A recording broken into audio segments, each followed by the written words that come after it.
At the National Security Agency, they called it the program. We are under emergency conditions. Created after 9/11. Extraordinary means are required to deal with the threat. Collecting data on American citizens. You're looking for unknown conspirators, and the way they devised to do that was to look at everybody. Secrets at the highest levels of government. A whole surveillance program without warrants. Designed for domestic surveillance. What we're doing is lawful, and I think is effective. Through 2 presidencies. This is a highly classified program. He was collecting the entire internet stream. He chose to keep the programs largely intact. That's not just data collection. That's digital surveillance. I argued it was unethical, illegal, and unconstitutional. And when this comes out, all hell is going to break loose. Tonight on Frontline, United States of Secrets, Part 1, The Program.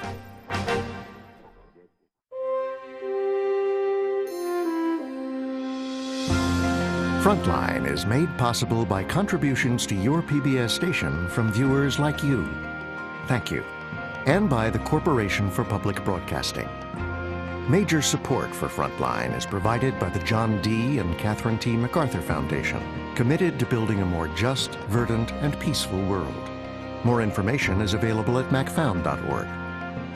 Additional funding is provided by the Park Foundation, dedicated to heightening public awareness of critical issues.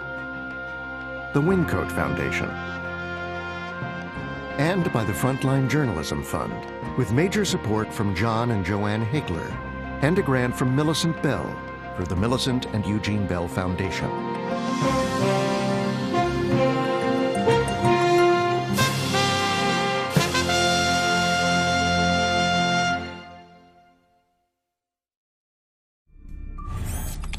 The biggest leak of government secrets ever began in December of 2012 with a single email delivered to an IP address in Rio de Janeiro.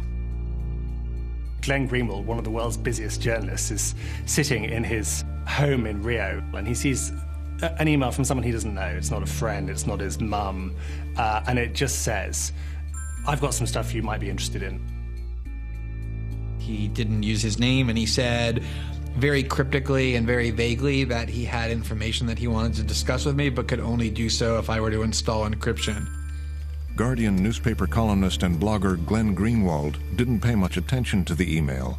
99% of the time it ends up that they're crazy or delusional, or the story is just not very good. And this guy or girl, we don't know who it is persistent. So a few days later, emails again and says, "Look, Glenn, can you do this thing?" And Glenn still doesn't do it. This attempt, basically, to leak all of these secrets, initially just goes straight into the sand. The source moved on, this time to Berlin. He was soon exchanging emails with American documentary filmmaker Laura Poitras. She'd been in contact for over a month with a mysterious source who had reached out to her using her encryption key and using anonymous channels, and said he had a big story for her. A few weeks later in New York, Poitras met National Security investigative reporter Barton Gellman at a Greenwich Village restaurant. This was something she wanted to be exceptionally careful about.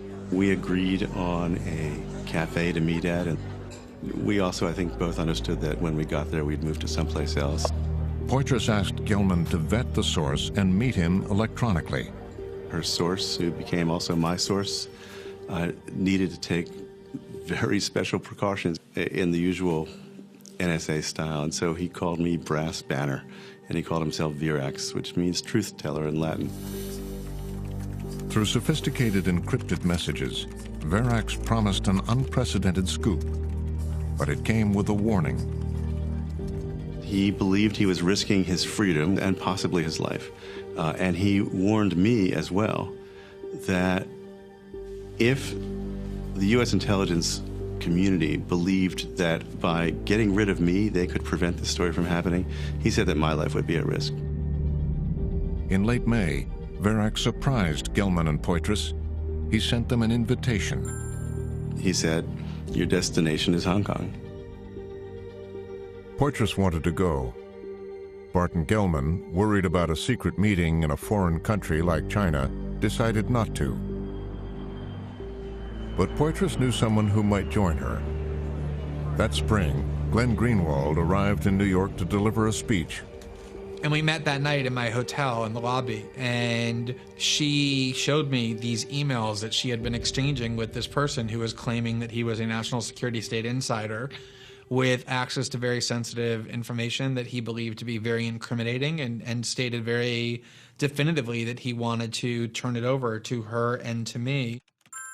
Greenwald decided to join Poitras.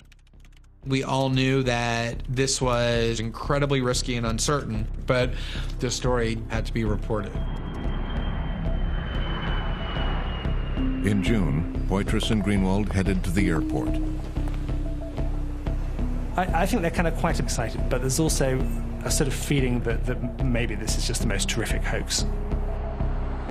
They were joined by Ewan McCaskill, a veteran Guardian reporter. At the time, I didn't think it was for real, didn't take it that seriously, and thought it was a slightly obscure story. Once they were finally airborne, Poitras thought it was safe to share with Greenwald something the source had securely sent to her. That's kind of quite a moment there in a secure space, and so Laura creeps forward to go and see Glenn.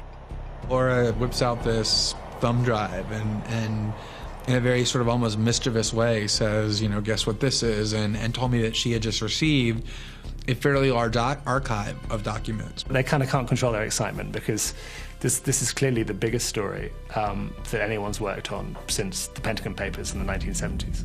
And I didn't sleep 1 second for the next 16 hours because the adrenaline made that impossible to do, because I not only saw the magnitude of the documents, just the sheer quantity, the fact that we had in our possession thousands, not dozens or hundreds, but many thousands of top secret NSA documents that were about a wide range of surveillance activities that came directly from some of the most sensitive areas of the agency.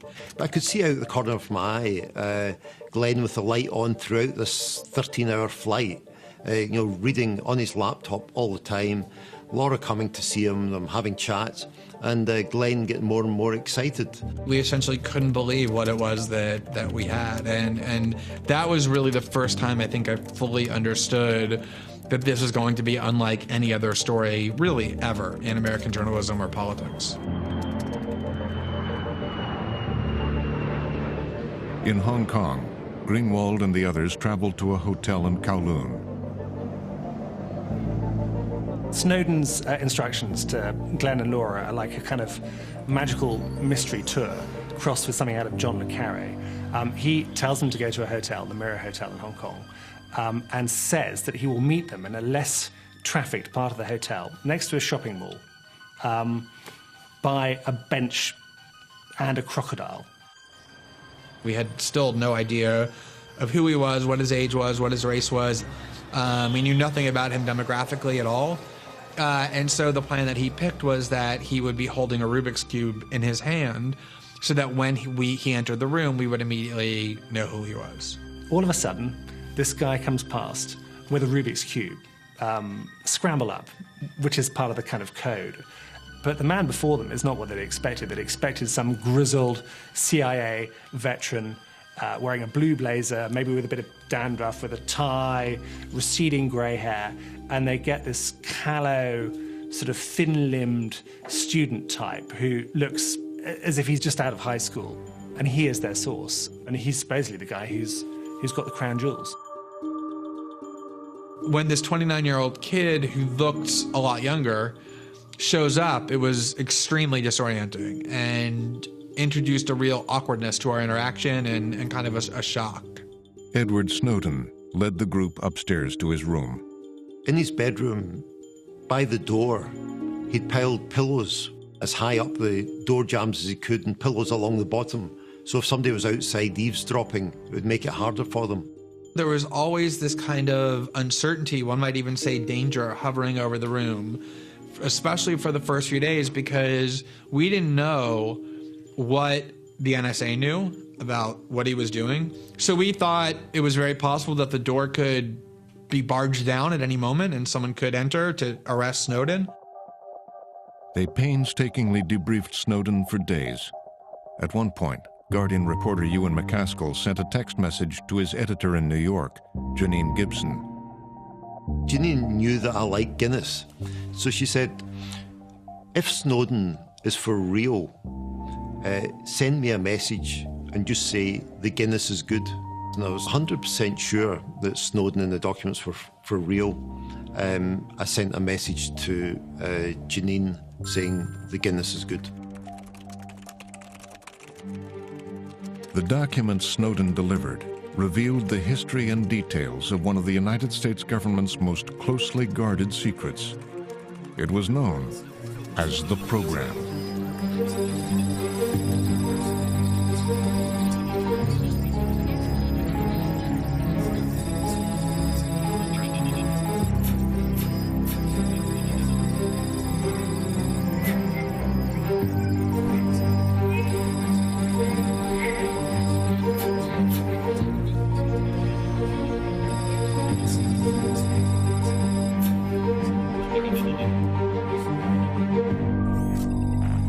The program began on September 11, 2001, at Fort Meade in Maryland. Biggest story in Washington now, people talking about Michael Jordan's comeback. The headquarters for the National Security Does it Agency. look like September or what? What a gorgeous day. I'm in my office. Remember the day? Brilliantly clear day, clear blue skies.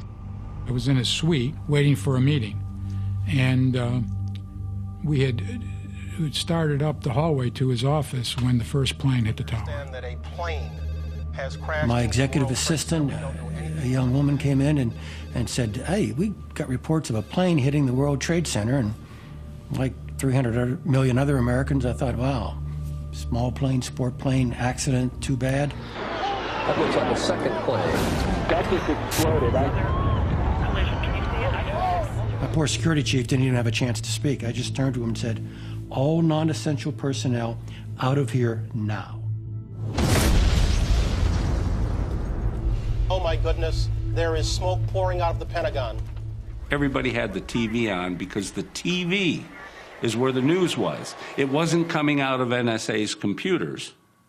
It was on the TV because we had missed the entire event. This is a live picture. Oh, You're seeing it was a enormous shock that you have this huge agency set up to prevent a surprise attack, and they learn about it on a $300 television set tuned to CNN in the director's office. At the White House, there was chaos, a near total evacuation. Secret Service bursts into the vice president's office, basically frog marches him by one arm and the seat of his pants into this deep underground shelter that was built to withstand nuclear war. Almost immediately, Cheney directed his lawyer, David Addington, to prepare the case for the president to exercise his unilateral authority as commander-in-chief. David Addington, principal the vice president, was interested in ensuring that the president's constitutional authority was used to its fullest. Cheney says, I want you to tell me what powers we're going to need, the president's going to need, that he doesn't already have to respond to this calamity. And they decide that they're going to push every boundary they have. Addington at one point says, we're going to push and push and push until some larger force makes us stop. Tours of the Capitol will be canceled indefinitely. Received 4,000 reports of bombs and fire. On September 12th at NSA headquarters, the mood was somber. Question, where did it all begin? And we began soul searching almost immediately. We all felt like a great wrong had been done and that we were all somewhat, if not all, culpable. A fate which will live in infamy. You have to remember that NSA was created after World War II to prevent another surprise attack. That was the whole raison d'etre for NSA. Pearl Harbor, we don't want another Pearl Harbor. Information that more people involved in the plot to remain in the United States. Immediately, we began to wonder what we had done wrong. Why did we miss the boat? What didn't we detect that we should have detected? The investigation continues in this country. In the aftermath, troubling questions emerged from deep inside the agency. Why hadn't the NSA been able to connect the dots? It was a very cautious agency. It's an agency that is fighting with one hand tied behind his back out of a fear of a political backlash by being too aggressive.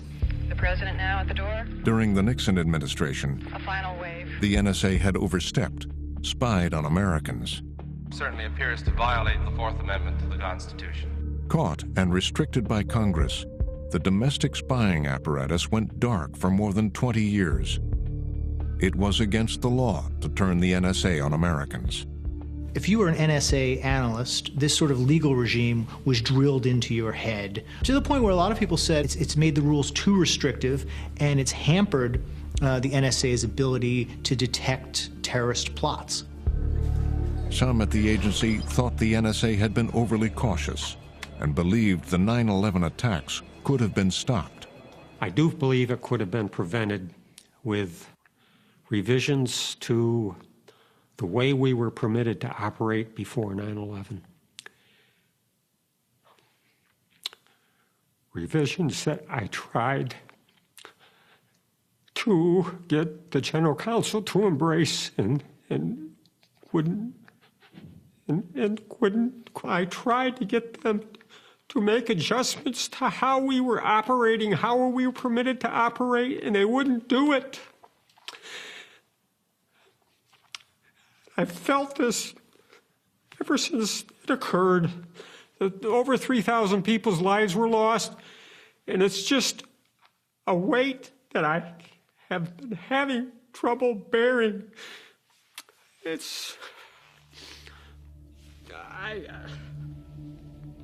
I'm sorry. The toughest week for America since Japan bombed Pearl Harbor. All over Washington, there was a growing demand to stop the next attack. We have to remember that, we had terrorists living in this country for a number of months, and we didn't know about it. What else didn't we know? And so there was a great deal of concern about the fact that we not only could not connect the dots, we could not collect the dots. At the CIA, Director George Tenet was under pressure from the vice president. The director had a meeting with Vice President Cheney and his top aide, David Eddington, and he was asked, what can be done? What can be done that isn't being done? 9/11 made necessary a shift of policy. Cheney says, in effect, to Tenet, make me a shopping list. Tell me what you want to do that we're not letting you do yet. Tenet, whose own agency was designing covert operations against al-Qaeda, called General Hayden. George calls me and says, Mike, any more you can do? I said, George, no, not within my authorities, not within my current authorities. And he paused and said, that's not actually the question I asked you. Is there anything more you could do? I said, I'll get back to you. Hayden got the message. At NSA headquarters, he spread the word. Take the gloves off. Bring me an aggressive plan. And they asked me, is there anything that we had that could have prevented 9/11? Loomis told them what he believed was necessary. Begin monitoring foreign internet traffic going through the United States. The U.S. internet hubs handle so much of the worldwide internet traffic. So I said, let us allow collection between U.S. and foreign to U.S. against the terrorism problem. But others in the agency were proposing much more aggressive data collection. What they propose to do is create a whole new surveillance program without warrants, trapping all sorts of information, taking advantage of the fact that modern communication trunk lines tend to come through the United States. The idea of this program was you're looking for unknown conspirators, and the way they devised to do that was to look at everybody. It was the outline of something Hayden could take to the vice president. He headed to Washington to propose the idea. It would be his first meeting in the Oval Office. Prior to 9/11, I don't think I knew General Hayden. I probably knew his name. I doubt that the president knew his name. It's a very big change for the director of NSA to suddenly have all this attention from senior officials in the White House and so forth, and I'm sure it had a major impact on Hayden. The president had been briefed. He put his arm around General Hayden, called him his childhood nickname, Mikey. So I walk in to see the president. It's the president and the vice president in the room. Almost certainly Condi was there as the national security advisor. Andy Card would have been there. Cheney suggests a question, and George Bush asks it. What would you like to do that you can't already do that would help prevent another 9/11? Hayden outlined the program. It would gather data on the phone calls and internet traffic of hundreds of millions of Americans, then search it for suspicious connections. But he was worried about whether it was legal. And the first thing he says to me is, Mike, I understand your concerns, but there's some things we're going to have to do. And I think I have the authority to authorize you to do the things that you've outlined. President says, go. I want you to go develop a program, come back to me. We've got the lawyers working on it. But you have my order. We're going to do this. Hayden left the White House knowing that the program was bound to be controversial. No president had authorized it prior to this time. And Michael Hayden goes home after briefing the president and the vice president about his ideas for expanding surveillance, and he takes a walk with his wife. And she said, what's on your mind? He said, well, we're going to go do something here. And I didn't go into any details. We're going to do something. One day it's going to be public. And when it gets public, it's going to be very controversial. And the people doing it are going to be swept into this thing. She said, huh?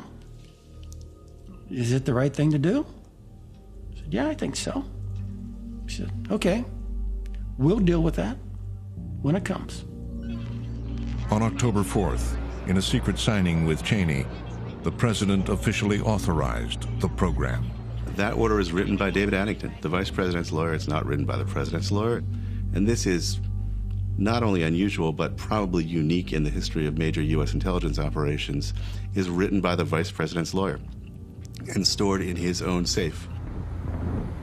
Addington worked out of a small office next to the White House in the old executive office building. This order is one of the most closely kept secrets of the Bush-Cheney administration for 4 years. It kept so secret that many people involved in national security inside the White House and the government don't know about it. Addington personally hand-carried a copy of the secret document out to Fort Meade. He said, I'm coming out, I'll be there in about 30 minutes. Hand-carried. This was very closely guarded, that we were doing this. He comes onto the campus at Fort Meade, up to the top deck, and hands me the order. Now General Hayden wanted the sign-off of his top lawyer, Robert Dietz. I think he was concerned and wanted my view of whether this program was lawful. I spent a kind of sleepless night pondering the legality of it. That this was a very hard call. It's a very hard call. The NSA has a general counsel and about 100 lawyers. And they were told the president has signed it, it's been certified as lawful, and once all the signatures are there, that's it. We salute. We say, okay, it's lawful, we're going to go ahead. In the intel world, if a president says to you, I need this in order to keep the American people safe, you need to try to figure out where that line is constitutionally and march right up to it. 2 other NSA lawyers would also sign off on the program. We came to the conclusion independently, but consistently, that there was no doubt in our mind that it was a legitimate use of the president's Article II authority. General Hayden had heard exactly what he needed. Article 2. The president's authority as commander-in-chief. I have my 3 good friends here who have been my guardian angels on these things since I became director, saying, this is good. Now the massive collection of data could begin. Who's emailing whom, who's texting whom, who's doing Skype calls with whom. They're collecting a lot of information, a lot of content of phone calls. They're actually recording the voices. Not for all of our calls, but for a lot of U.S. telephone calls. And they were doing this under an authority that had never existed before. It would be General Hayden's most closely guarded secret. Only a small handful of NSA employees knew what the president had authorized. Most were kept out of the loop, including this man, Senior Manager Thomas Drake. My first day reporting on the job was the morning of 9/11. He had been in the military. He'd been in the Air Force. He's devoted his life to national security issues. He's a computer genius of a sort. Drake had no idea what had been going on between Hayden and the White House. He had been given a different task. I was actually charged to find whatever you've got in the labs, whatever you've got in your agency. Even if it's not operational, put it into the fight. We need it. It might help us. We need to deal with the threat. But according to the rules Drake thought he had to follow, whatever he found had to safeguard Americans' privacy. He started by digging around inside the deepest reaches of the NSA's secret R&D programs. And he stumbles into sort of a skunk works, and he discovers that there was actually a program before 9/11 that could have, as they said, eavesdropped on the entire world. It's called Thin Thread. Thin Thread, a program that could capture and sort massive amounts of phone and email data, was the brainchild of veteran crypto-mathematician Bill Binney. The whole idea was to build networks around the world of everybody and who they communicate with. Then you could isolate all the groups of terrorists. Once you could do that, you could use that metadata to select that information from all those tens of terabytes going by. But to make sure the NSA would not spy on U.S. citizens, Binney and the other analysts had built-in privacy protections. It anonymizes who it's listening in on unless there's a court warrant that makes the identity of that person clear. If you knew that it was U.S. person related, it would be automatically encrypted. That was part of the design of Thin Thread. It had a data privacy section. That was working very well, protecting citizens and innocent people by encrypting the data and not allowing analysts to look at it even. Drake was ecstatic. The experimental program could monitor massive amounts of data, but the encryption would protect the privacy of individual Americans. He took it upstairs to the top deck. In those short days and weeks after 9/11, I put together a 2-page classified implementation plan to put Thin Thread into the fight, and I presented it to Maureen Baginski. Baginski was Drake's immediate superior, the third highest ranking official at NSA. It took a while to get any kind of response. He felt there was something strange going on. She would refuse to see me. None of her responses were ever electronic. None of her responses were in a form that would be recorded or saved. Finally, he wrote a memo, sent it to her, and instead of responding electronically, which would have been normal, she wrote in a big black felt pen. It was kind of a modified cursive, and she said they've gone with a different program. When Drake asked her what this other solution was, she said, "I'm sorry, I can't tell you." It didn't take long for clues to emerge that something much bigger was going on. They started seeing stacks of servers piled in corners and so forth. So we had to walk away around all this hardware that was piling up out there, and so we knew, something was happening. All of a sudden, people who normally would communicate with each other were keeping secret this new operation of some sort. Dozens of NSA employees were sworn to secrecy. But before long, details were leaked to Drake. I had people coming to me with grave concerns about, what are we doing, Tom? I thought we're supposed to have a warrant. I'm being directed to deploy what's normally foreign intelligence, outward-facing equipment. I'm being now directed to place it on internal networks.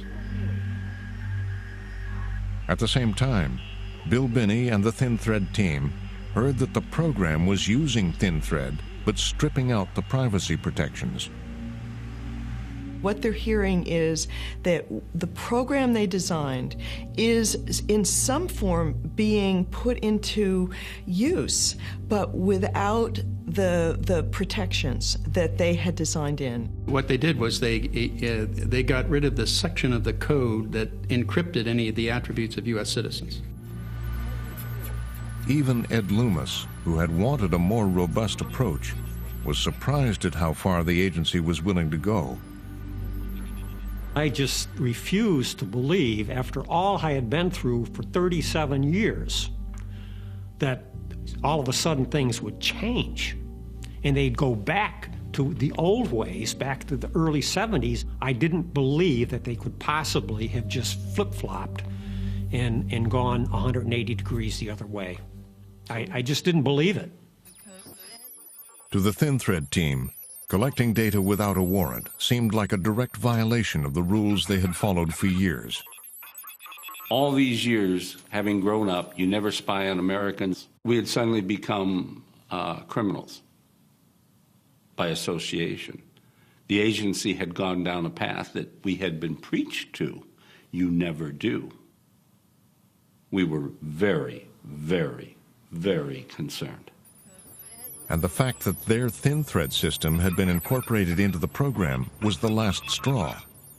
We said we can't stick around and be a party to this. We can't be an accessory to all these crimes, so we have to get out. At the end of October 2001, Bill Binney, Kirk Wiebe, and Ed Loomis all quietly retired. Tom Drake stayed behind. So Drake is now still working away over at the NSA with his worries rising about what's going on in terms of domestic surveillance. Once again, Drake confronted Maureen Baginski. I made one final attempt, one final appeal to Maureen Baginski, and she demurred.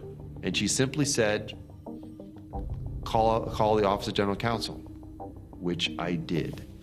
And I said, I want to speak to the lead attorney. She'd given me the name. I want to speak. It was Vito Potenza.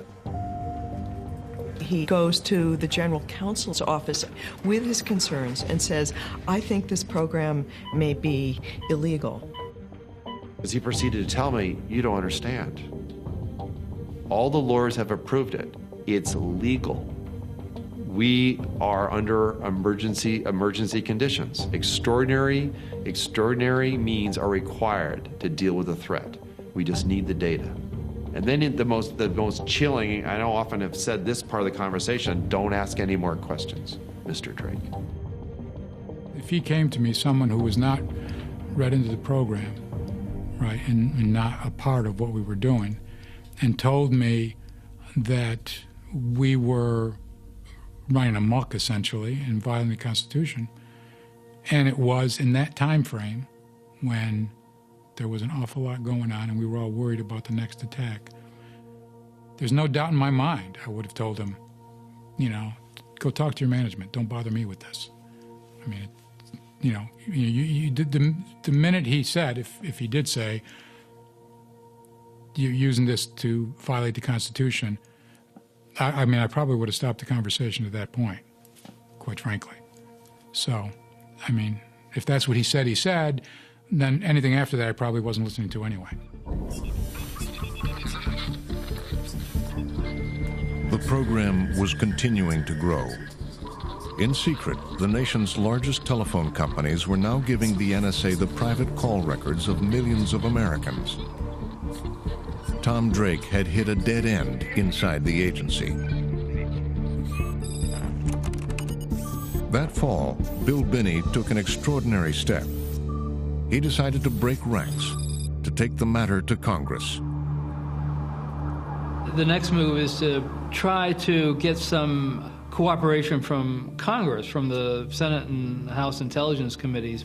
And he finds an ally in Diane Rourke, who felt the same way. Diane Rourke was a top congressional intelligence staffer. I worked at the House Intelligence Committee for 17 years, and for the last 5 of those years, I had the NSA account for the Republican majority. She's an interesting character. She's very conservative. She's a Republican. She is in oversight of the NSA partly to make it powerful and also to keep it from wasting money. Porter Goss was Rourke's boss.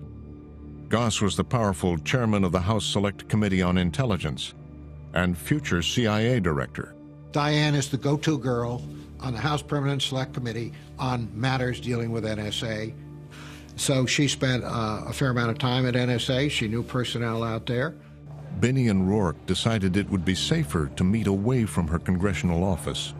Bill came to me at my house and told me that part of their system, their thin thread system, was being used for collection of domestic communications in a dragnet fashion, collection on everybody.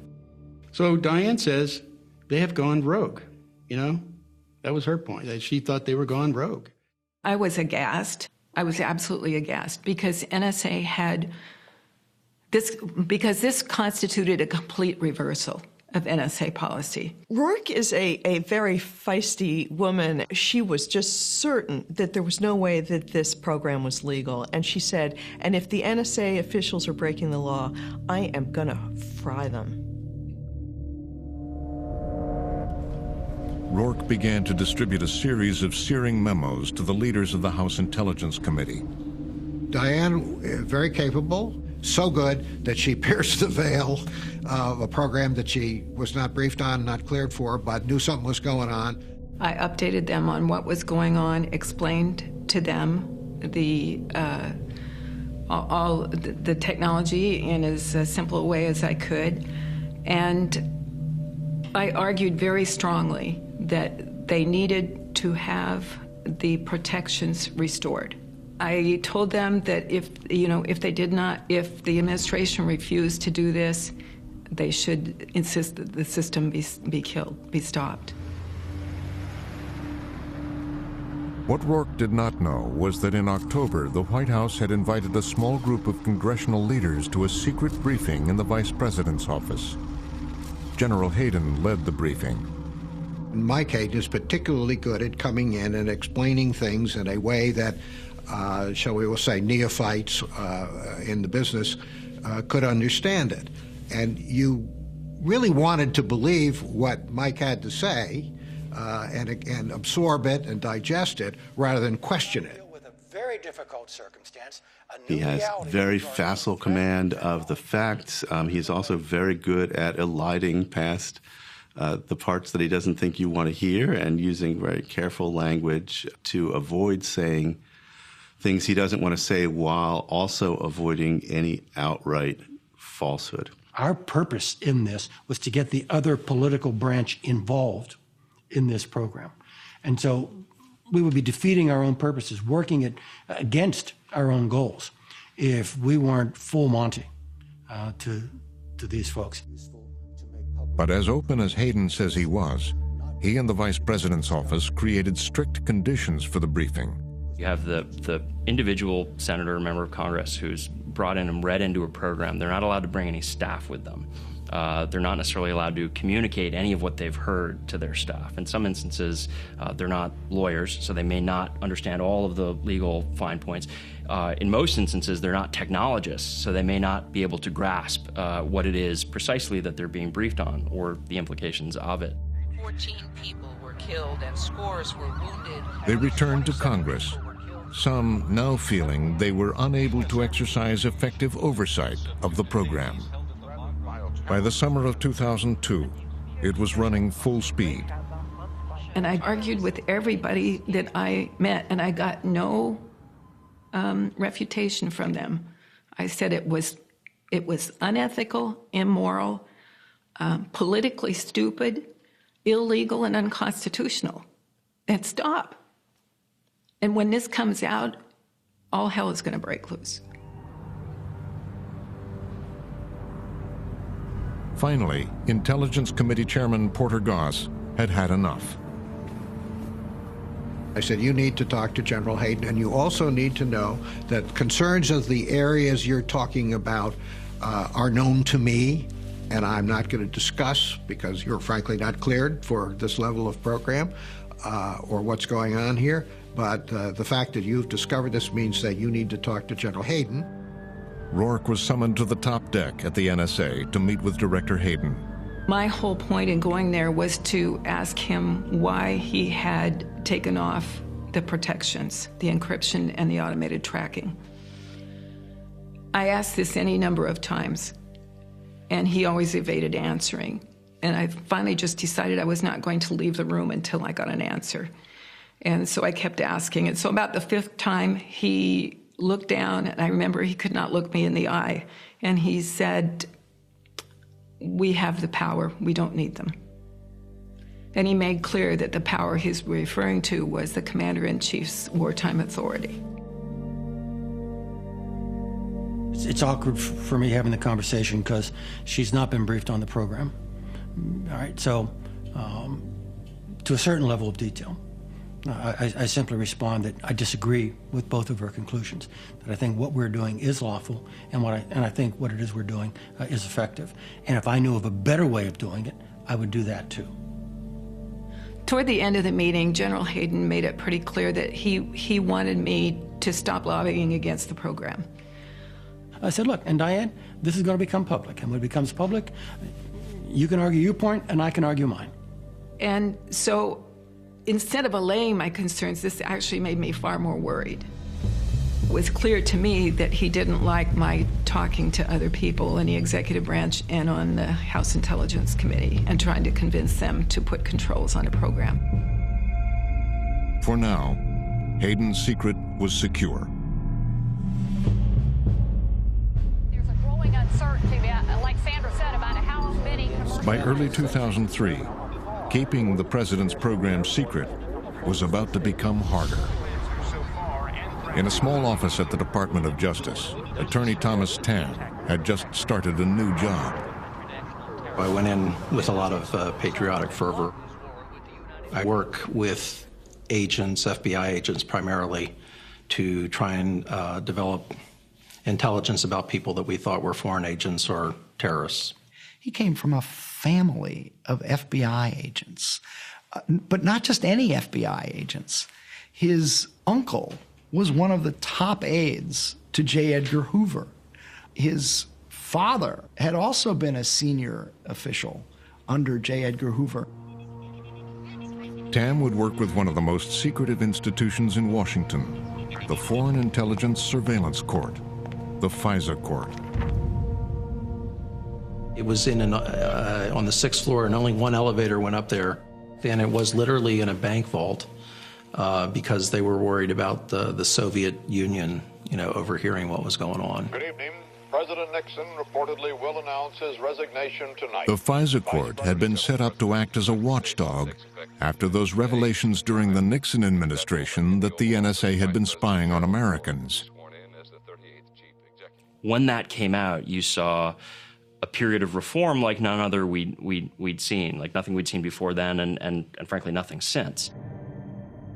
Under the reforms, the NSA could conduct surveillance inside the United States only if the FISA court issued a warrant.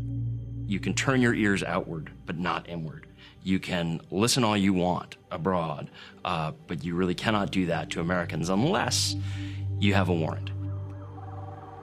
And inside the Department of Justice, it was Thomas Tam's job to prepare warrants for the FISA court.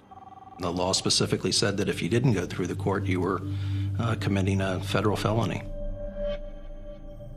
But then as Tam began working on terrorism cases, he discovered something surprising: evidence of the program. There are references to wiretaps and information that hadn't come through FISA warrants. So the question is, where did they come from? Where did the government get this information? Tam learned that hardly anyone at the DOJ knew details about what was going on. I asked a supervisor of mine if she knew what the program was about, and she told me that she just assumed that what we were doing was illegal, and she didn't want to ask any questions. Tam became concerned. They were conducting electronic surveillance without getting warrants, and using that information then to develop probable cause and basically not informing the court of the source of the information. That it would be classified. Tam and others at the DOJ, unaware of the secret presidential order, wondered if Attorney General Ashcroft was doing something illegal. It just kind of ate away at me and kind of came to a head when I ran into one of the deputies of the unit who said that there was a chance that, for the first time ever, that a sitting attorney general would be indicted. Tam says he tried to take his questions up the chain of command without success. He was quite disturbed by that. Was quite disturbed that he wasn't getting answers to the questions he was asking. Eventually, Tam decided to take a risky step. He headed up Pennsylvania Avenue to Congress for a secret meeting with a powerful Senate staffer. I said, does Congress know what we're doing with regard to this program? And she said she couldn't tell me. I said, well, then I think, maybe I will go to the press. And I remember her last comment was, Tom, whistleblowers frequently don't end up very well. And I told her, yeah, I understood that. In Baghdad, a bomb last night set. In the fall of 2003, the White House got involved in filling an important vacancy at the Justice Department.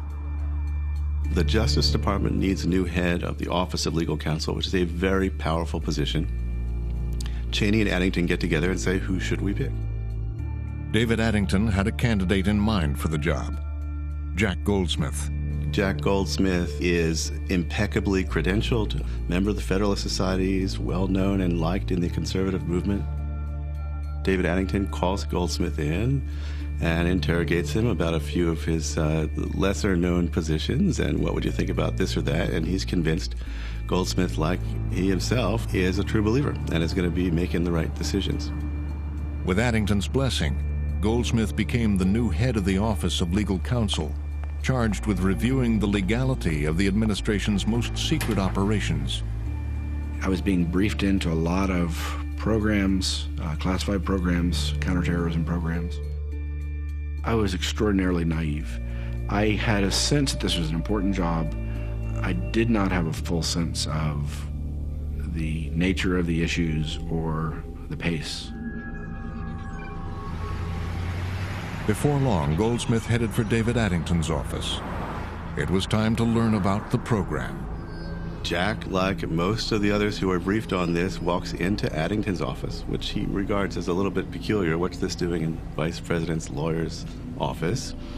Addington opens the safe, pulls it out. There's the red cover. It says top secret /SI/comment/stellar wind, the cover name for this program. As he read the document, Goldsmith began to have grave doubts. The program was an example of the administration going it alone, in secret, based on inadequate legal reasoning and flawed legal opinions. Goldsmith discovered that as part of the program, the government had been tracking data about the emails of tens of millions of Americans. He said you can't justify the email collection. It is, on its face, a clear violation of the Fourth Amendment and perhaps the First Amendment as well. Addington was furious that Goldsmith would raise questions about the program, and he let him know. He was very tough in making his arguments. He was very sarcastic and aggressive against people with whom he disagreed, and dismissive oftentimes. And he acted with the implicit blessing of the Vice President. So all of these things made him a very, very forceful presence. David pushed. He pushed everybody. He pushed me. Even when I was the Attorney General, he would push me. So that was just David's nature. And I think Jack didn't appreciate being pushed sometimes. He was daring Jack Goldsmith to say, this is illegal and you've got to stop it. He never believed that Goldsmith would do it. Goldsmith tells him we're going to pull back our endorsement of the legality of this program. And Addington roars at him and says, if you do that, the blood of 100,000 people killed in the next attack will be on your head. For Cheney, Addington, Gonzalez, Hayden, and others, the personal stakes at this moment were extremely high. It was a felony to conduct this kind of surveillance in the United States, and everyone was relying on the shield that they were trying to create of having the president order it explicitly and have the attorney general sign off and say it's lawful. And as soon as the Justice Department starts to say we're not so sure this is lawful, there is a great deal of concern and anxiety. 5 separate car bombs blew up in a span of 45 bomb last night set portions of the old... At the Justice Department, they prepared for conflict with the White House. Goldsmith's boss, Deputy Attorney General James Comey, delivered the news to John Ashcroft. Parts of the program appeared to be illegal.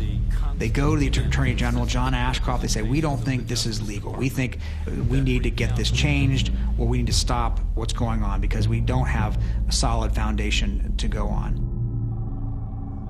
Ashcroft was supposed to sign a reauthorization of the entire program every 45 days, and for 2.5 years he had. But now he balked. Ashcroft gives Comey his verbal assurance that he is not going to go along with this program and that he is going to demand changes or he won't sign. Then, just hours later, Attorney General Ashcroft collapsed, suffering from severe pancreatitis. James Comey was now the acting Attorney General. Comey notifies the White House formally that he's not going to sign, and we're now within 48 hours of expiration of this program. With the deadline looming inside the White House, Alberto Gonzales, Chief of Staff Andrew Card, and David Addington headed to Attorney General Ashcroft's hospital room. Went to the West Wing, picked up David, who had the authorization. We get to the hospital, and I tell David to stay back because there's history between David and the Attorney General, and I didn't want to aggravate the Attorney General needlessly. Janet Ashcroft, the Attorney General's wife, is very alarmed. She calls up Ashcroft's Chief of Staff and says, oh my God, they're coming over. Ashcroft's Chief of Staff calls Comey, the deputy. Comey is in a car on his way home. He has the driver make an actual U-turn. They slap the flasher and the siren on, and he heads over to that hospital as fast as he can go. It was the evening, about 8 o'clock, and I got a call from the Justice Department Command Center. So I rushed to the hospital, double parked, ran up the stairs. Goldsmith and Comey waited in Ashcroft's room. He had tubes going in and out of him. He looked ashen, and I actually thought he looked near death. I thought he looked just terrible. In walked Alberto Gonzales, the White House counsel, and Andrew Card, the President's Chief of Staff. We get to the hospital, and General Ashcroft is laying in bed, and as soon as we got there, I said nothing other than, sorry, you're feeling bad, and Judge Gonzales said, we brought the document, here's the document. Attorney General Ashcroft kind of lifted himself, he arose from the bed, kind of lifted himself up, and gave about a 2 or 3 minute speech, or talk, or address to Gonzales and Card, in which he basically, I can't get into the details, but he showed enormous, unbelievable clarity about what the issues were and what was going on, and he explained why he also would not approve the program, and he read them a bit of the Riot Act, and then he said, at the end of all this, he said, and in any event, I'm not the Attorney General now, Jim Comey is, because Jim Comey was the acting Attorney General.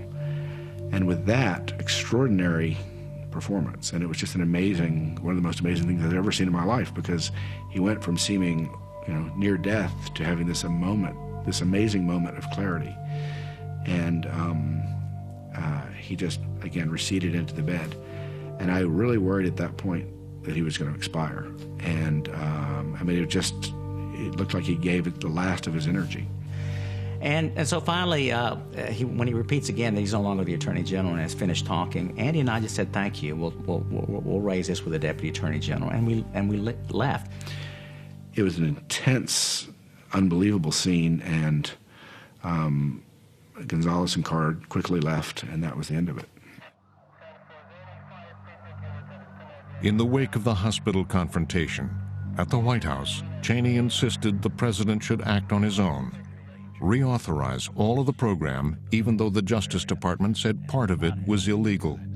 Cheney and David Addington draft a new order. And this time, it has one subtle difference. Instead of having a signature page for the Attorney General, I certify the lawfulness of this order, there's a new signature for the White House counsel, Alberto Gonzales, who does not have the same legal authority. I satisfied myself that there was sufficient legal authority to move forward. And I felt that the president was not a lawyer, and that it was my job, if I felt comfortable that it was in fact lawful, to provide that signature. I did it because I wanted to protect the president. That's why I signed that document. But the White House wondered, would General Hayden go out on a legal limb and continue the program? David Addington calls me and says, are you willing to do this without the signature of the Attorney General, with the signature of White House counsel Al Gonzales, and authorization from the president? And I thought, and I said yes. Hayden and Gonzales say their willingness was informed by something that happened just before the Addington call. In Madrid this morning, more than 190 people were killed after at least 10 simultaneous bomb blasts. It was one of the worst terrorist attacks since September 11th. Given that starkness of the al-Qaeda threat, given the ambiguity of the situation, I thought the correct operational, legal, and ethical decision was, all right, we'll do this one more time on the somewhat different framework. So that was the point where he could have said, I'm turning it off until we get a proper order from the Justice Department. But he didn't. He went along with Addington and Cheney. That afternoon, President Bush reauthorized the program. At the Justice Department, Jack Goldsmith prepared his resignation letter.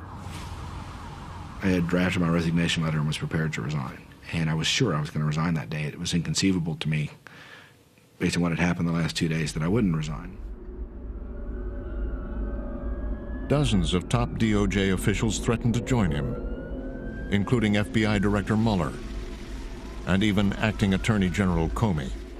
And I would never be part of something that I believe to be fundamentally wrong. With a heavy heart and undiminished love of my country and my department, I resign as Deputy Attorney General of the United States, effective immediately. Sincerely yours, James B. Comey. George Bush is on the edge of a cliff.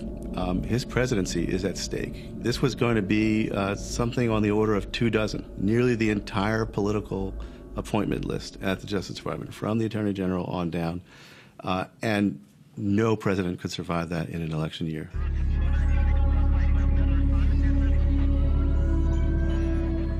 The next morning, the president decided to have a private talk with Acting Attorney General Comey.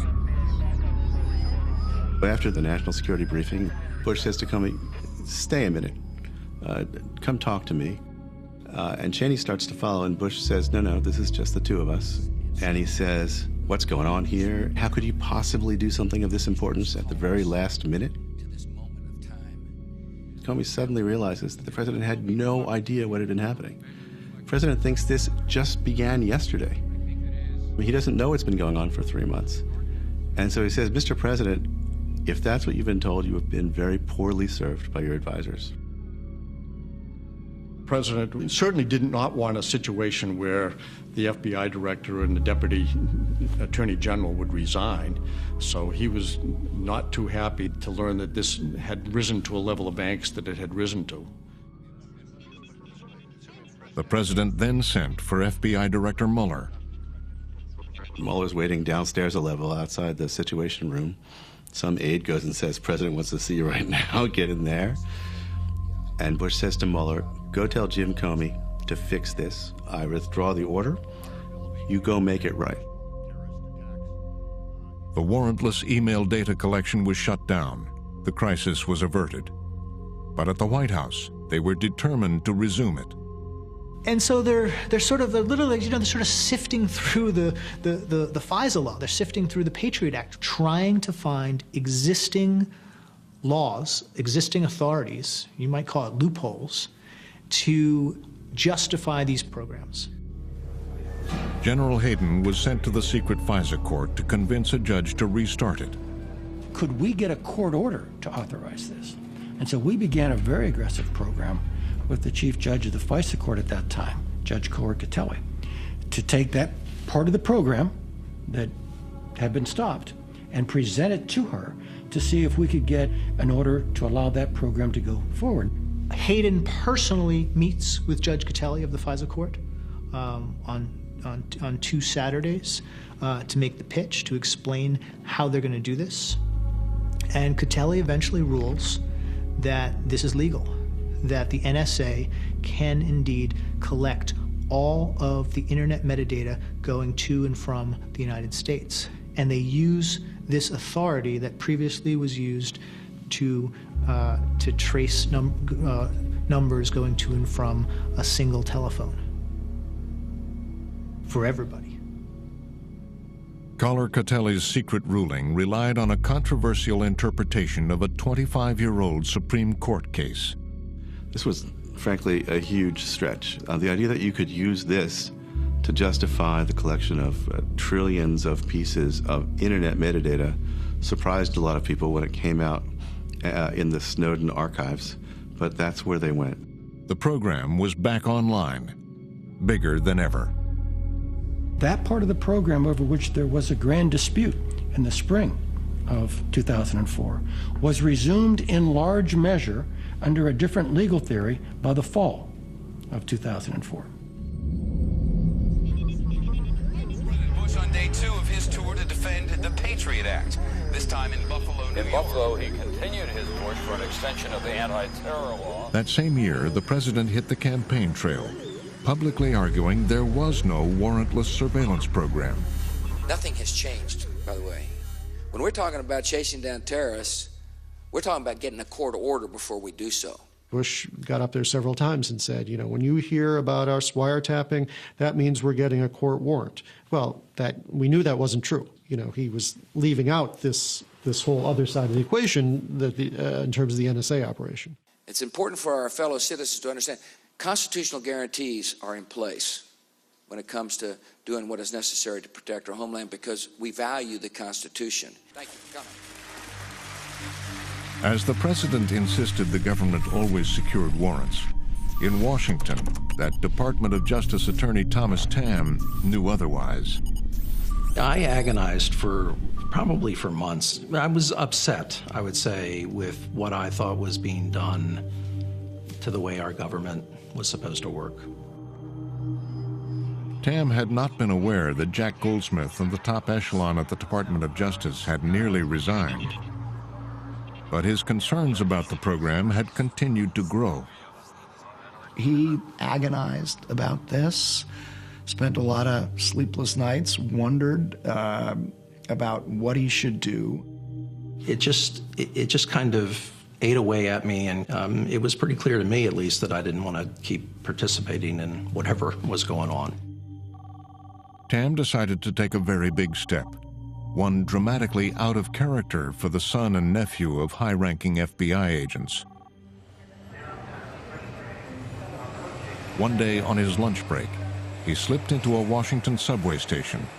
He used a payphone to make an anonymous call to the New York Times. He said he was sweating, nervous, looking around. He felt, he said, like a spy when he made that phone call. But he did. I certainly was conscious of the fact that if I were going to be found out, and I did think I would be found out, actually, eventually, that there would be serious ramifications, but I just thought it was important. Tamm says the phone call was to a New York Times reporter. I had read articles by Eric Lichtblau with the New York Times. I knew he was covering the Department of Justice. Lichtblau will not confirm that Tamm was a source, but acknowledges receiving a tip from an anonymous source.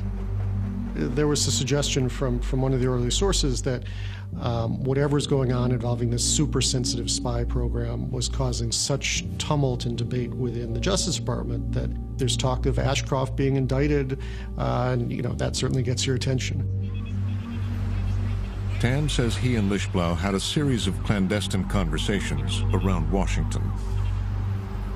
I eventually told him my suspicions that very, very limited people knew what it was all about, and that really some very experienced, high-level lawyers thought what the government was doing was illegal. Having leaked, Tam disappeared back into the bureaucracy at the Justice Department. At the Times, Eric Lischblau knew that another reporter, James Risen, had also been hearing about the program. We heard basically that the president had authorized a warrantless wiretapping program. It was believed by by the people we were talking to be in violation of FISA and of the Constitution. They were doing things well outside their lane without the knowledge of most of the court, without the knowledge of most members of Congress, really on the White House's own authority. That was really what, in our mind, made the story. Eager to get General Hayden on the record, James Risen called the NSA. I told the press person that I needed to talk to Hayden immediately and for a very sensitive matter. And I didn't tell him exactly what it was, but to my surprise, she got him on the phone immediately. I remember I was sitting next to him. I did not know he was going to do that. It was a bit shocking, not only that he was calling him, but also that he got Hayden on the line. I read him like 2 paragraphs of the draft of the story. After the September 11th attacks, President Bush secretly authorized the National Security Agency to eavesdrop on Americans and others. You could hear like a sharp intake of breath, like, I can't, it was almost like he didn't want to say it, but he was like, I can't believe you've got that story. I think this is a very bad thing. That, there's a reason we keep intelligence sources and methods secret. It's the same reason journalists try to keep their sources and methods secret. You can't survive unless you keep them secret. I'd caught him off guard, and he had started to confirm it and then realized what he was doing and hung up. Hayden sounded the alarm. The New York Times was preparing to expose the existence of the program in the middle of an election year. We were worried that this would compromise a very important, very significant intelligence activity. There was debate within the administration about what to do. Should we try to get an injunction? The White House demanded a series of meetings with the Times. The first was inside the Eisenhower Executive Office building. Acting CIA Director John McLaughlin ran the meeting. One thing I remember about his presentation was that he never actually confirmed that they had such a program. They kept talking in these hypotheticals, like saying, if we were doing this, this would be very important to the government. The language he used, which was kind of Orwellian in a way, was if the United States had such a program, we would request that the New York Times not publish any information about it. And then I started taking notes, and they tried to stop me from taking notes. And it was a very contentious meeting that only convinced me further that the story was right and that they were trying to stop it. In meeting after meeting, the government made the argument the program was both effective and legal. One of the strongest selling points they made, which to my mind was probably the most disingenuous, was the idea that this had all been legally reviewed, this was all perfectly legal, perfectly constitutional, everyone was on board, there was no doubt about its legality. Back in the Times offices, the reporters argued the White House was misleading them, but the editors were not convinced the story should run. There were intense discussions, and it got emotional on all sides. We argued that this was really important, that our sources were telling us it was illegal or unconstitutional, that there was clearly people in the government who disagreed with what the officials were saying to the editors. In the fall of 2004, the administration invited the Times top editors to a closed-door meeting. Executive editor Bill Keller met with the president's top advisors, Condoleezza Rice, General Hayden, Alberto Gonzales, and others, who insisted to Keller that revealing the existence of the program would endanger national security. I had a consensus of everybody that we had contact with in the administration that this would be an extremely dangerous thing to do.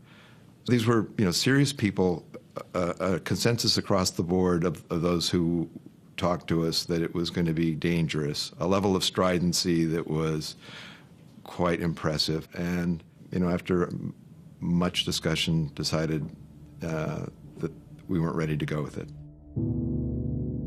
Keller spiked the story. The White House had prevailed.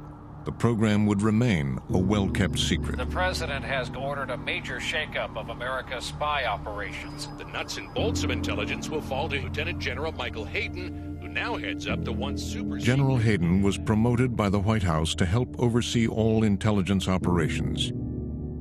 He was replaced by a new general, Keith Alexander. The change gave Tom Drake another chance to voice his concerns about the program. He wrote General Alexander a classified letter. Within the system, my last official act, for all intents and purposes, was to write that formal letter to Alexander. The letter said the NSA's intelligence gathering activities were out of control and needed to be reined in. This is a crusade for him. Being Drake, someone who's got a somewhat obsessive personality, he keeps trying to get the word out. But General Alexander was no more responsive than Hayden had been. And by writing directly to the general, Drake had broken bureaucratic protocol. His days were numbered. They actually reorganized my job right out from under me, and I literally was left with nothing. I had an office, I had a flag because a senior executive, but nothing else. No programs, no people, no team, no nothing. Drake had formed friendships with the Thin Thread Group, Binney, Wiebe, Loomis, and Congress's Diane Rourke. Now they began to seriously consider what they called the nuclear option, going to the press. And I can remember throwing the question out there one evening. I said, what do we do? Tom's not getting anywhere. And so we would say, is it time to go to the press? Invoke the nuclear option, which is go to the press. And we were all afraid to do it. We were still traditional kind of employees of the government, wanted to stay inside the government to try to get the government to change its ways, to make it, to right itself, as opposed to having to force it by going to the fourth estate, the public. The third rail option of going to the press was fraught with enormous peril. At a minimum, you would no doubt be fired, or worse.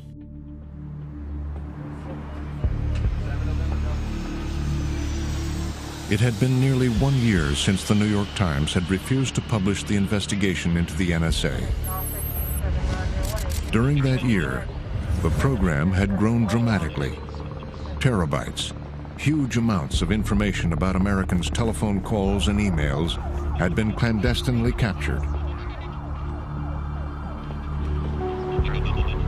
Finally, reporter James Risen from the New York Times had had enough. He decided to strike out on his own. This story was dead, now twice dead, and I thought the only way to ever get this story out was to put it in a book. Risen had a surprise for Eric Lischblau. He invited him to drive over to his house to read a draft chapter of the book, the story the New York Times had refused to print. The chapter was just called The Program. And in it, he basically made known the existence of this program and the fact that the administration had gotten the paper to spike the story. I said, I want to make sure it's okay with you. And he said, the only thing I ask is, put my name in there too. It did not take long for the editors at the New York Times to get word of what Risen was planning. I began to hear through the grapevine that he might include the NSA story in the book. So that led to a series of, very awkward conversations with Jim. The editors were furious at me. They thought I was being insubordinate. He had a gun to their head. They are really being forced to reconsider. The paper's going to look pretty bad. That led to this massive game of chicken between me, my book, and the New York Times over the next few months. Inside the Times, the editor who had killed the story 12 months earlier now faced a hard choice. Because we had to either decide we're still not ready to run this story, or the situation has changed sufficiently that we are ready to run the story, in which case we better get the story, in its best possible shape and let the administration know. On a frigid December evening, editors Bill Keller, Phil Taubman, and New York Times publisher Arthur Sulzberger were summoned to the White House. It was indeed a dark and stormy night. I remember it. It was dark and it was stormy. And we were in the Oval. Mr. Sulzberger began to speak, and the president said, "I'm going to go first. I want to talk to you about this program. I want to talk to you about why this is important, why we think it saves lives, and why it should not be made public." The president turned the meeting over to General Hayden for one of his famous briefings. It's hard to brief in the Oval. You know, you can't. There are no visual aids, hard to roll out something in front of somebody. So I gave him the best explanation of the program I could, but I did bring up specific examples. The example he gives them is a plot in which a radical is planning to bring down the Brooklyn Bridge, apparently with a device similar to a blowtorch. And it actually kind of makes the Times editors kind of scratch their heads because they think this is kind of surprising that somebody could sit there with a blowtorch or something like that and bring down the Brooklyn Bridge without anybody noticing him and stopping him first seemed absurd to them. I think Arthur believes that the president may have cracked a smile on when the bringing down the Brooklyn Bridge item came up, but maybe that's just a wishful memory. The president then played his trump card, threatening that the New York Times would be responsible for the next attack. He said, you know, listen, if you guys publish this article and there is another 9/11, we're going to be called before Congress to explain how we failed to prevent it. And you should be in the chair beside us explaining, because you'll be complicit in allowing damage to our country. He was saying, in effect, you, Arthur Sulzberger, will have blood on your hands if there's another attack that could have been prevented by this program. You know, I think anybody would feel goosebumps. The New York Times broke the story about the national security. Nevertheless, the Times decided to publish the story, revealing the existence of the program. For years now, the NSA has been secretly spying on its own citizens. The New York Times story in December 2005 just shocked the world. The extent of unchecked domestic surveillance is far greater than previously reported. It is the definition in most people's minds of illegal government activity. With the bombshell of a story in the New York Times today that the NSA... They were in crisis mode at the White House. All eyes were on President Bush. We call it the big pause. Okay, when stuff like this goes public, what's the big guy going to do? Is he going to man up and support you? Or suddenly get reflective on you? And for once, the president actually decides he's going to come out and address it directly. He goes on the offensive to try to push back against critics who said he went too far. It would be a first, an admission the program existed. This is a highly classified program that is crucial to our national security. Its purpose is to detect and prevent terrorist attacks against the United States, our friends and allies. The president comes out and minimizes what he describes as the program. And he gives a very truncated description of what they're doing that sounds, you know, I think probably not too worrisome to most Americans. I authorized the National Security Agency, consistent with U.S. law and the Constitution, to intercept the international communications of people with known links to al-Qaeda and related terrorist organizations.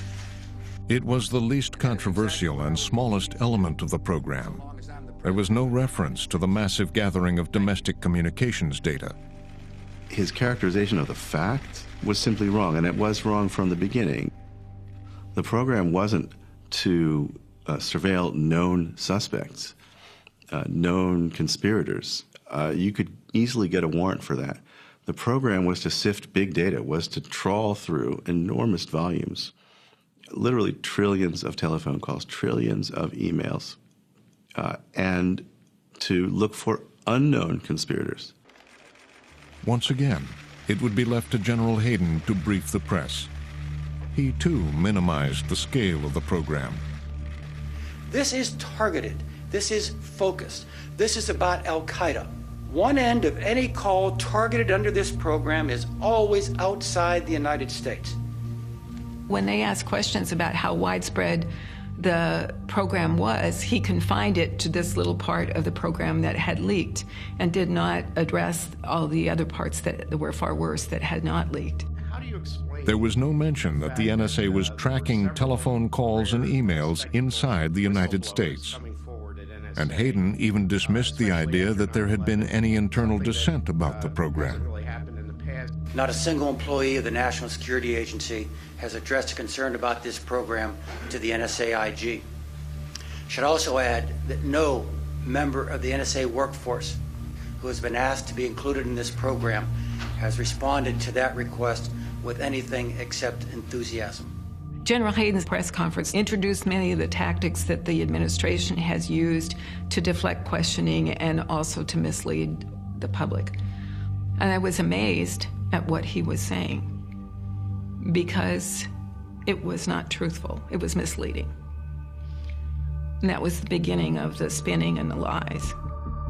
President Bush heads to the NSA as part of his week-long blitz to defend his controversial wiretapping program. The White House strategy? Fight back on every point. Yesterday, it was the president. Today, the Attorney General speaks out on the matter. The president will visit one of the nation's most secret buildings today. At the National Security Agency, Thomas Drake was watching the White House's reaction carefully. Drake watches what top levels of the U.S. government's saying about this program, and he thinks they're lying. I realized that they were lying, that they were desperate to protect the domestic surveillance program. He knows it's much more than what they're describing, and this makes him mad. The far larger program was the dragnet surveillance, the vast bulk copy of millions and millions of phone records, email records, internet usage, and financial transactional and credit card information. Drake had been complaining internally about the program for more than 4 years. Now he said he had run out of options. All the internal proper channels had been exhausted. The one final choice was to actually touch the third rail and go to the press. Drake decided to act on his own, without the Thin Thread team. He'd reach out to a newspaper reporter. Siobhan Gorman worked for the Baltimore Sun. He just reaches out to her in a way that he thinks is secret, using all kinds of protected hush mail, to tell her he wants to talk to her and might have documents to share with her. Drake said that he would only provide unclassified material. It's a pretty classic whistleblower kind of move that he makes, and he's careful, he thinks, not to violate any kind of national security laws in reaching out to her. Gorman will not acknowledge that Drake was her source, but she says she knows why she received the leaks.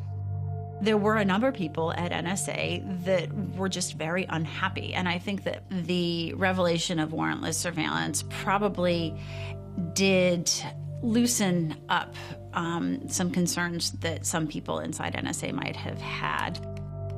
At first, Drake remained completely anonymous, communicating entirely by encrypted email. She had no idea who I was. I ultimately was referred to as just a senior official. It was sort of an agreement as to how she would couch who I was in her reporting, but I was a deep source. Baltimore Sun reports today that the NSA rejected. And so I provided her unclassified information about the secret surveillance program. Gorman would write a series of lengthy stories, a deep investigation into the NSA, Thin Thread, and the warrantless surveillance of millions of Americans. Gorman is the reporter. It's their off lead today. NSA killed system. But Drake wasn't the only leaker. Other stories broke. High-ranking officers in the Justice Department. The New York Times revealed the story of that standoff in Attorney General Ashcroft's hospital room. And a leak to USA Today revealed the government had been collecting the phone records of tens of millions of Americans. Have the cooperation of major American phone companies. This morning it is being described as the largest database ever. Inside the White House, Vice President Cheney was furious. He was determined to stop the leakers. If you've known Dick Cheney, I've known him for a long time, he was always upset about leakers. So this was not out of character, it fit within the character that he was, whether he was Secretary of Defense or Chief of Staff to the President. The investigation would be run by the FBI, a massive manhunt for the leakers led by the new Attorney General, Alberto Gonzales. They had broke the law. They leaked classified information. That's against the law. The job of the Department of Justice is to prosecute those who break the law. The agents began their investigation across the street at the Department of Justice itself, calling everyone who had worked with the FISA court, including Thomas Tam. Then he starts getting phone calls from this FBI agent, Jason Lawless, at work. He's ducking the calls. Terrified, Tam refused to return the calls.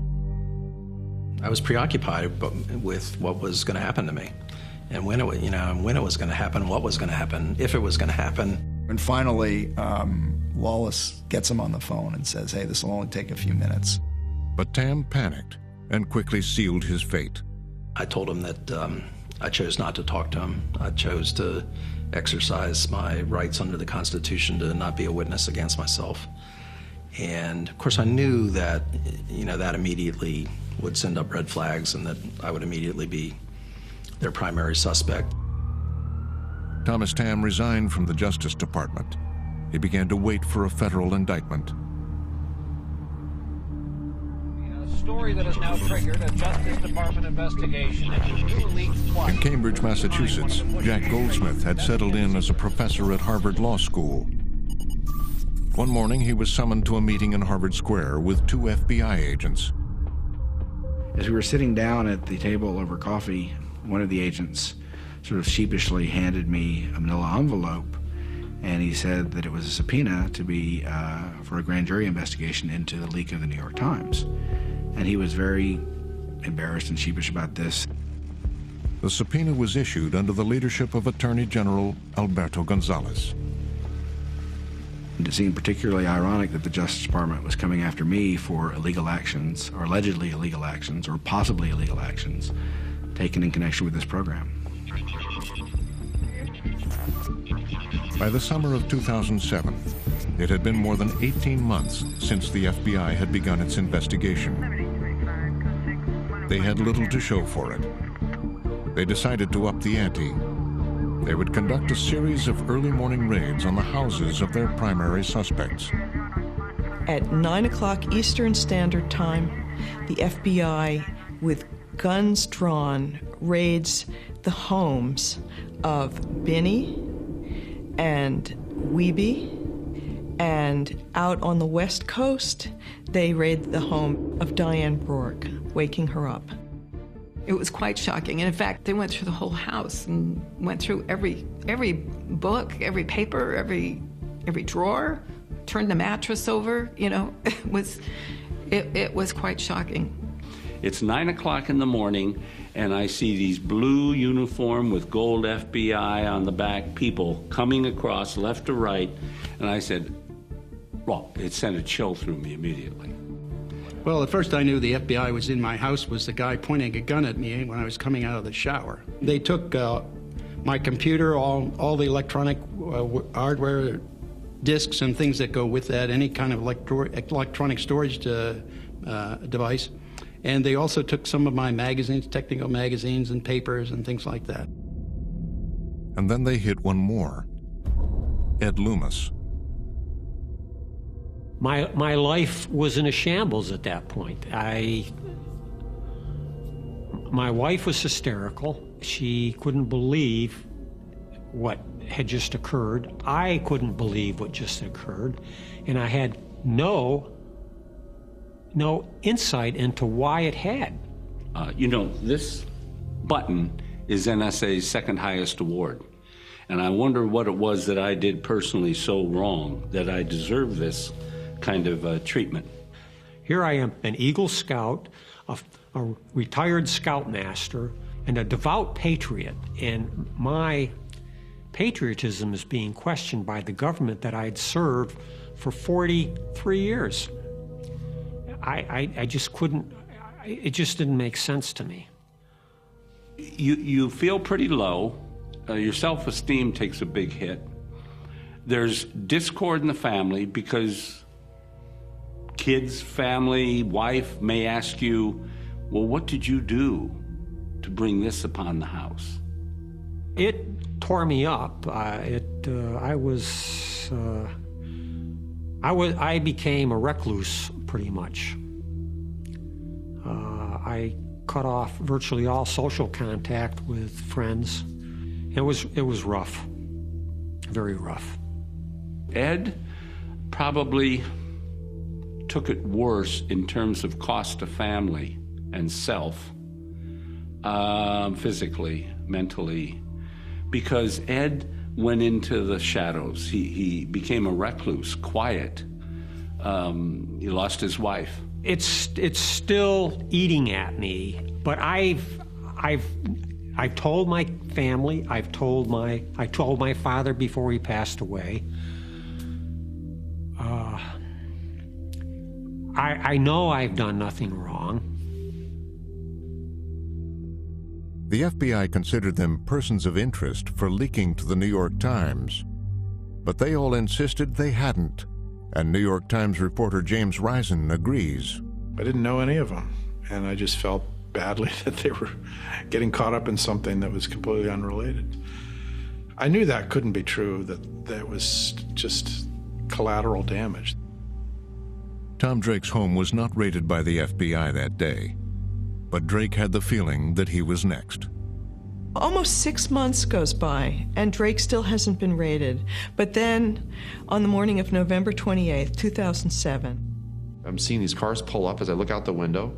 It's just after 7 a.m. in the morning, and there's a dozen FBI agents, and my heart's up in my throat because I realize it's now me. The FBI's search warrant said that they were looking for evidence that Drake was the New York Times leaker. Drake, being Drake, sits down at his kitchen table with the FBI agents without a lawyer present and spends the entire day trying to convince them that the real culprits are the people at the NSA who have run this illegal program. So I told them everything I could, but they didn't want to hear about that. They wanted to hear about the New York Times and sources. The FBI carted away Drake's computers and boxes of his papers. Drake waited.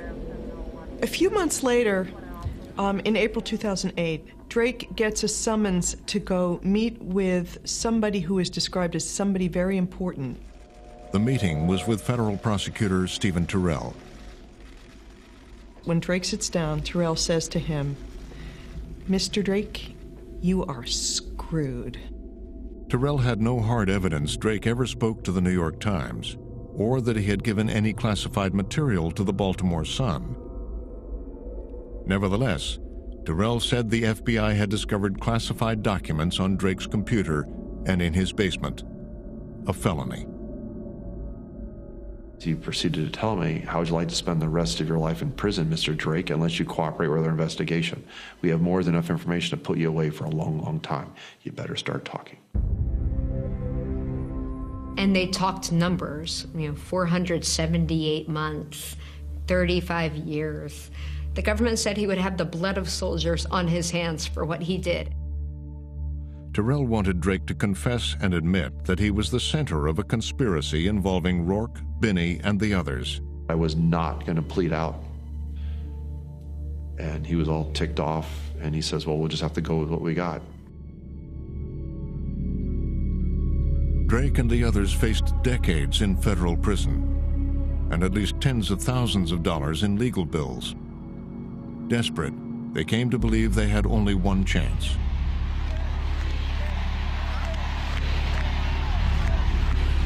As it happened, 2008 was a presidential election year, and there was one candidate who was promising a change. Are you fired up? Ready to go? Fired up?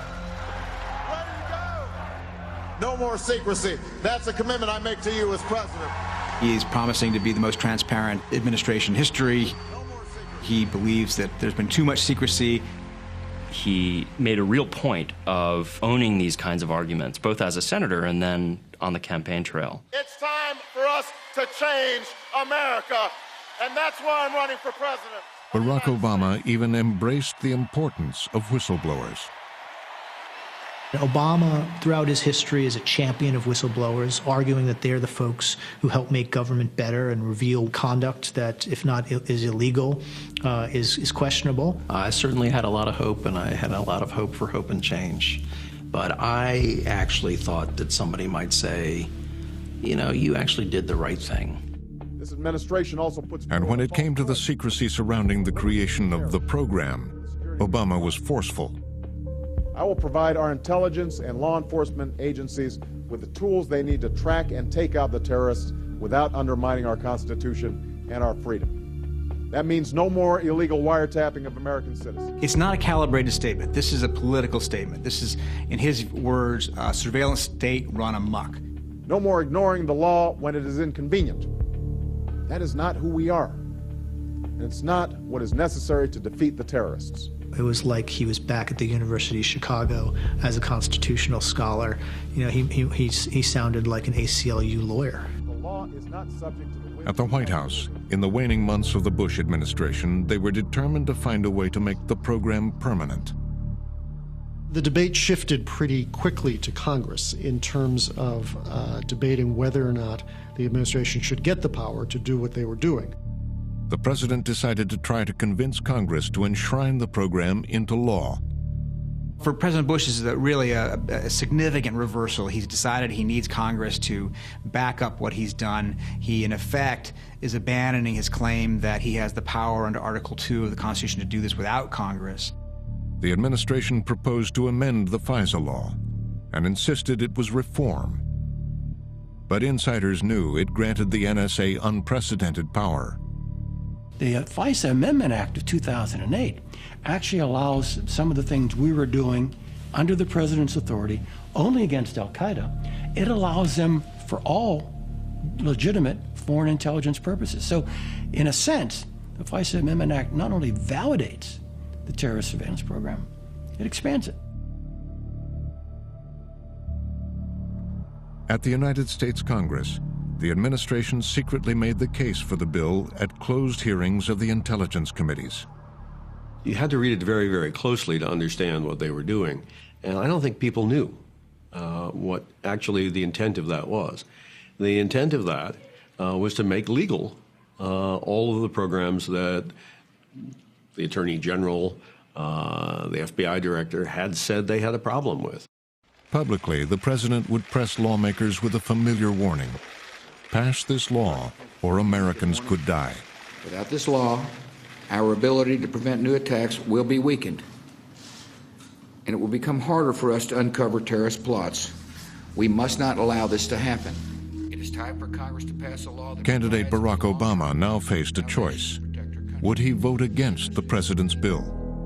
I remember when the bill came forward, there was some discussion as to whether or not he would support it.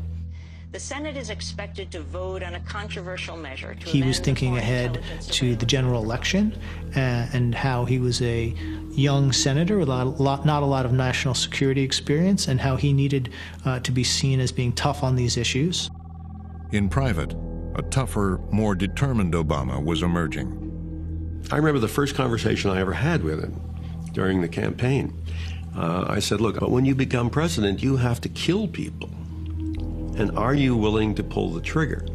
Are you willing to do that side of the job? And he got very silent and looked at me in a very steely kind of way and said, I know that, and I can do that.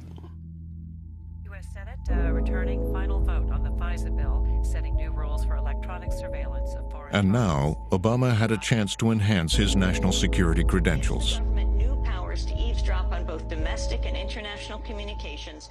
For all of his criticism in the past, for all of his background as a constitutional lawyer and civil libertarian, he chooses to accept the rather expansive law, and he votes for it.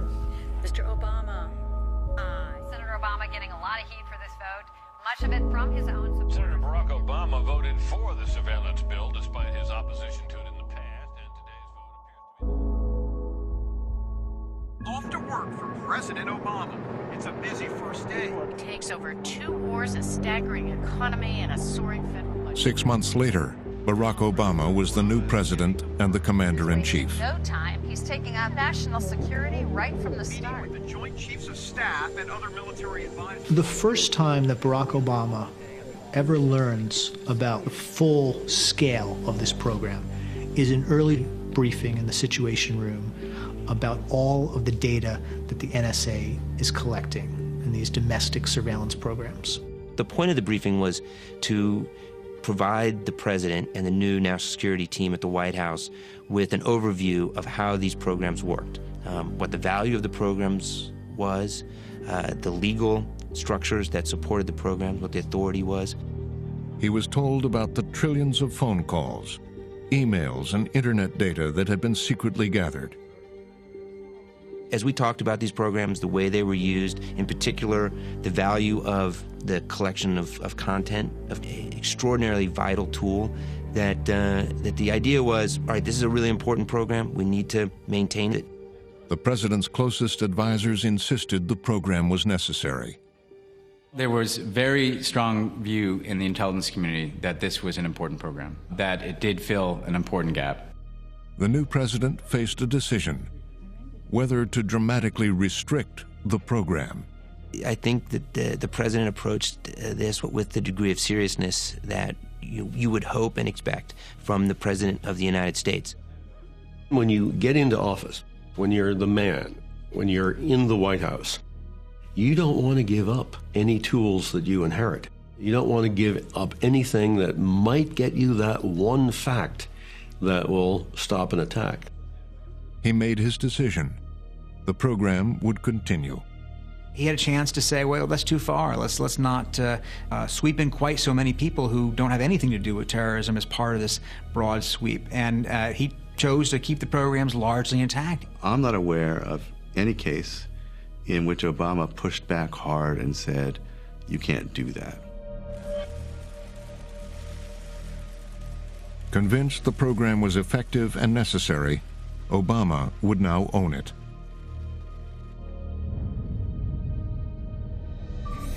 At the NSA, they were now spending more than $10 billion a year on capturing communications of people around the world. The NSA was on the verge of what it came to call the golden age of electronic surveillance, because there was so much more communication, so much more data, so much better computer capacity to process it, and it was there for the taking.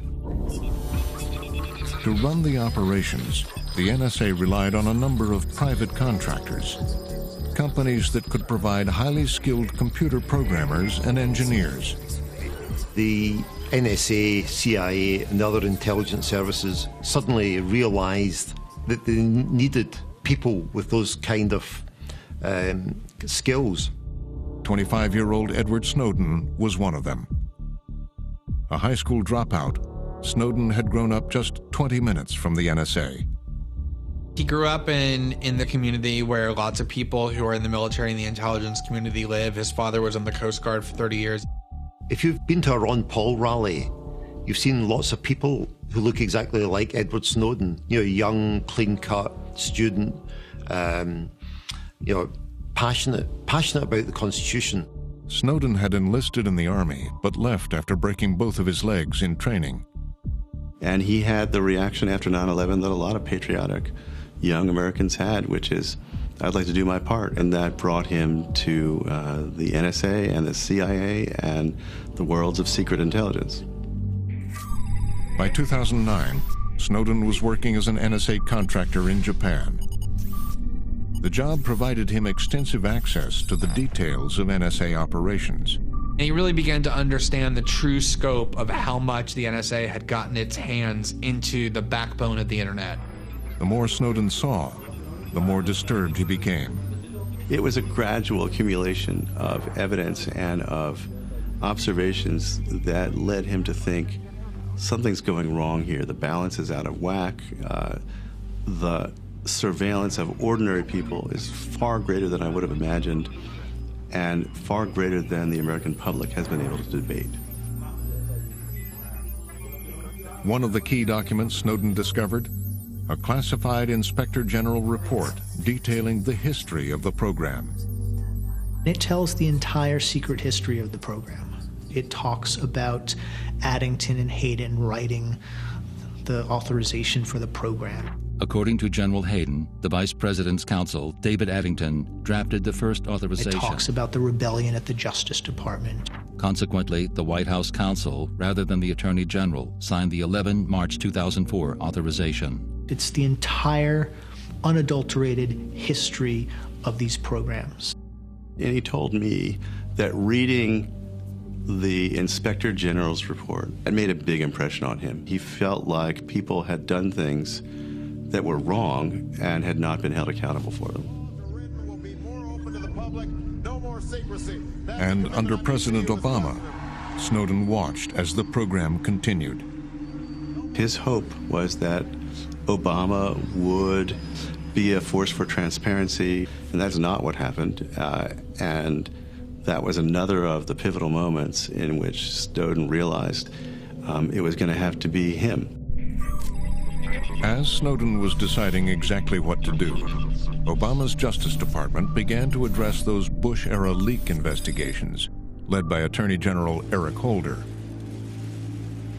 What's interesting is that these cases from the Bush era linger on. They don't just throw them out. They revisit them, and they keep going after the enemies of national security agencies, much as they'd done under Bush. Despite the campaign rhetoric in support of whistleblowers, President Obama did nothing to stop the prosecutions. This president personally really doesn't like people leaking classified information. He takes that very seriously, and he thinks that we should all take it very seriously. In every conversation that Obama had that I have heard about, he said, when it comes to national security, you leak classified information that could endanger people, we're going to come down on you like a ton of bricks. And when the bricks fell, they landed on Thomas Drake. They couldn't indict us all, so they went after the one that they could at least show an example to the rest of the intelligence analysts. You speak, you go to the press, you're going to get hammered. These were the lessons that were supposed to come out of being raided, and then in Tom's case, indicted. On April 14th, 2010, Thomas Drake was finally charged. I was arraigned. Before I was arraigned before the judge, I was fingerprinted, by the U.S. Marshals with the FBI, agent watching. I was a direct threat to the national security of the United States. I truly had become an enemy of the state. Drake was charged with violating the Espionage Act. And I'm facing a distinct prospect of having the rest of my life spent behind bars, effectively. As he waited for his day in court, Drake's life began to fall apart. He spent 2 years draining all his resources on a private attorney, and then when he had no more money, he had to go to a public defender. It was extraordinarily lonely. Life had become already extremely difficult. All the income I had, all the retirement's gone, your life is turned upside down. You're persona non grata. I ended up finding work, initially part-time, then full-time at an Apple store. At the center of the government's case were those documents found at Drake's house. Prosecutors insisted they were classified. Drake's lawyers turned to author James Bamford. Was hired as a consultant by the defense and was able to find basically all the information that they were charging him with. It was already in the public domain. Not only that, it had been placed in the public domain by the government itself. I looked at the stuff that he was indicted for. That material was clearly marked unclassified. It was not stamped classified until after it was seized from Tom Drake's home. And all they did was draw a line through it and classified that material. And so then they charged him with having classified material. It's like framing him. And we're going to frame you after the fact. The government later insisted the documents Drake had contained national secrets and were covered by the espionage law. But then, just days before the trial was to begin, the charges against Drake were dropped. It was astounding. Basically, Drake went from someone charged with such serious crimes that he could spend the rest of his life in prison to having it bargained down because the Justice Department could see it was falling apart to a misdemeanor where he spent no time at all in prison. Drake agreed to plead guilty to misdemeanor unauthorized use of a government computer. He was charged a $25 court fee, put on probation for a year, and given community service. None of the other suspects in the leak investigation were ever charged.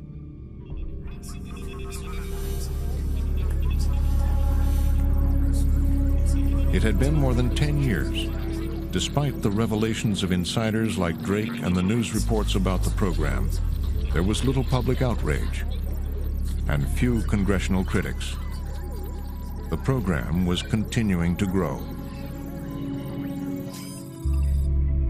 But at a secret bunker in Hawaii, Edward Snowden was now working for a new NSA contractor. Snowden was initiating his own move to expose the program. FBI has raided the offices established to protect federal whistleblowers. Snowden studied carefully the actions of the other whistleblowers, the Thin Thread Group, and TAM, and especially Drake. What I've learned from Drake and Vinny is that you can be discredited or people won't know whether to believe you if you don't have proof. And it was because of that that he decided it had to be documents. And it had to be a lot of documents. New York Times broke the story after holding it for a year. And unlike TAM, Snowden would not go to the New York Times. The paper faces questions about why it held that story. Snowden was disgusted at the New York Times for having that story before the election, sitting on it for month after month, and he had a real antipathy towards the New York Times as a result of the way they'd behaved over Ryzen. Instead of the New York Times, Snowden would reach out to Glenn Greenwald, Laura Poitras, and Barton Gellman. And he would begin systematically copying and giving them documents that held many of the United States' most closely guarded secrets. Snowden had clearances for human intelligence. He had clearances for many, many compartments of electronic surveillance. And he had a third set of powers, which is actually called super user. It's a very potent combination that opened many, many doors to him. Here is this low-level analyst who is able to access, if you believe the government, 1.7 million documents and walk out of the agency with them without them having the slightest idea that it was taking place. This was a stupendous intelligence breach. This was the largest collection of classified information, the largest leak of classified information that had ever occurred in the history of the United States, or indeed the history of the world. For the Obama administration, in a trove of documents leaked by Edward Snowden. For the National Security Agency, the biggest threat to the program was just beginning. NSA has collected millions of contact lists. Americans personally intercept hundreds of thousands of email address books every day. Could allow the NSA to map out a person's life. Communication links by Gmail. Bombshell allegation that our government has been spying collects nearly everything a user does on the internet. Next time, the story continues with part 2. Google may know more about you than any other institution on Earth. The Googles, the Facebooks collect as much of our sensitive data as possible. But anything you hand to a private company is potentially government's. The NSA specifically targets the communications of everyone. Corporate America and national security state know so much about us, and we know so little about them. Next time, part 2, Privacy Lost. Go to pbs.org/frontline and watch more of Frontline's interviews with the architects of the program and the whistleblowers who tried to stop it. Learn more about the scope of the NSA's domestic surveillance activities, including what your phone records may reveal about you. Take a closer look at the 3 main proposals for reform and connect to the Frontline community. Sign up for our newsletter and follow us on Facebook, Twitter, and pbs.org/frontline.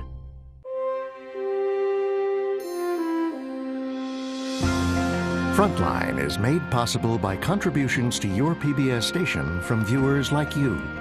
Thank you. and by the Corporation for Public Broadcasting. Major support for Frontline is provided by the John D. and Catherine T. MacArthur Foundation, committed to building a more just, verdant, and peaceful world. More information is available at macfound.org. Additional funding is provided by the Park Foundation, dedicated to heightening public awareness of critical issues. The Wincote Foundation, and by the Frontline Journalism Fund, with major support from John and Joanne Hagler, and a grant from Millicent Bell through the Millicent and Eugene Bell Foundation.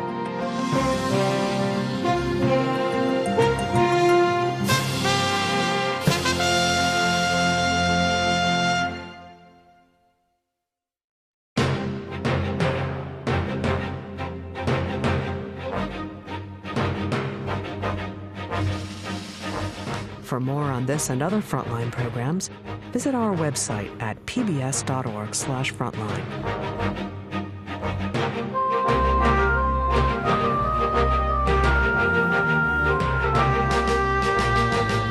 Frontline's United States of Secrets is available on DVD. To order, visit shoppbs.org or call 1-800-PLAY-PBS. Frontline is also available for download on iTunes.